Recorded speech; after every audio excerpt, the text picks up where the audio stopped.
மகிழ்ச்சி அடைகின்றேன். இந்த செய்தியானது இயேசு அழைக்கின்றார், ஆண்டவர் அழைக்கின்றார். யார் கூப்பிடுறது? யார் அழைக்கிறார்? சிஎம் விஜய் அழைக்கிறாரா? தனுஷ்குமார் அழைக்கிறாரா? சூர்யா அழைக்கிறாரா? நயன்தாரா அழைக்கிறாங்களா? யார் நம்மை அழைக்கிறார்? ஆண்டவராகிய இயேசு கிறிஸ்தான் நம்மளை அழைக்கின்றார். ஆண்டவராகிய இயேசு கிறிஸ்தான் என்னையும் உங்களையும் அழைக்கிறார், கூப்பிடுறாரு. ஆனால் நாம் என்ன பண்ணுறோம்? காது கேட்காத மாதிரி போயிட்டு இருக்கிறோம். காது கேட்காத மாதிரி போயிட்டே இருக்கிறோம். ஆண்டவர் நம்ம அழைக்கின்றாரு, திரும்பி பார்க்கல. ஏன் பார்க்க முடியல? அவர் குரல் உங்களுக்கு தெரியல.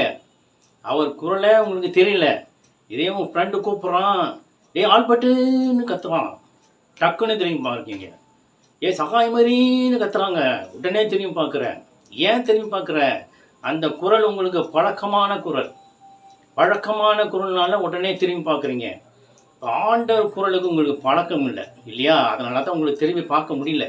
அதை தான் சொல்கிறார் ஆண்டவர், என் குரலுக்கு நீ செவி சாய்க்க வேண்டும் என்று சொல்கிறாரு. அப்போ அவர் குரலுக்கு செவி சாய்க்கணும் என்ன செய்யணும்?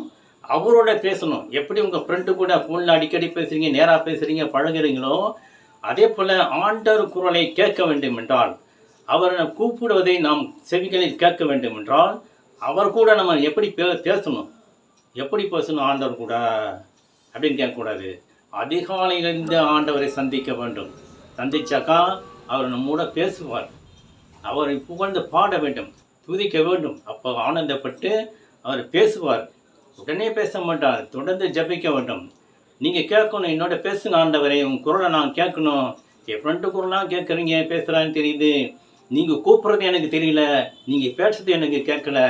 நீங்கள் பேசுறதை நான் கேட்கணும், நீங்கள் கூப்பிட்றதை நான் உணரணும், உங்கள் குரலுக்கு செவி சாய்க்கணும் என்று நீங்கள் மன்றாடினால் கண்டிப்பாக ஆண்டவர் உங்களுக்கு செவி சாய்ப்பார். அவர் குரலை வெளிப்படுத்துவார். நீங்கள் மறுமொழி பேசலாம், அவரோடு பேசலாம்.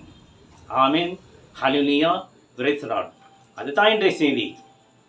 ஆண்டவர் கூப்பிட்றாரு, கூப்பிட்ட உடனே கேட்டு அவர் சொன்னதை செய்தால் என்னை நன்மை அடைந்தார்கள். ஆண்டவர் கூப்பிட்றாரு, அதை கேட்காம செய்தால் என்ன தண்டனை கிடைக்கும். அதுதான் இன்றைய செய்தி. தொடர்ந்து பாருங்கள், கவனமாக பாருங்கள். ஹல்லேலூயா, பிரைஸ் தி லார்ட். எஸ் ஆண்டவர். எசையா 85:12 உங்களை வாளுக்கு இறையென குறிப்பேன், நீங்கள் அனைவரும் கொலைக்கு தலை தாழ்த்துவீர்கள். ஏனெனில் நான் அழைப்பு விடுத்தேன், நீங்கள் மறுமொழி தரவில்லை. நான் பேசினேன், நீங்கள் கவனிக்கவில்லை. என் பார்வைக்கு தீயதென செய்தீர்கள். என் பார்வைக்கு தீயதென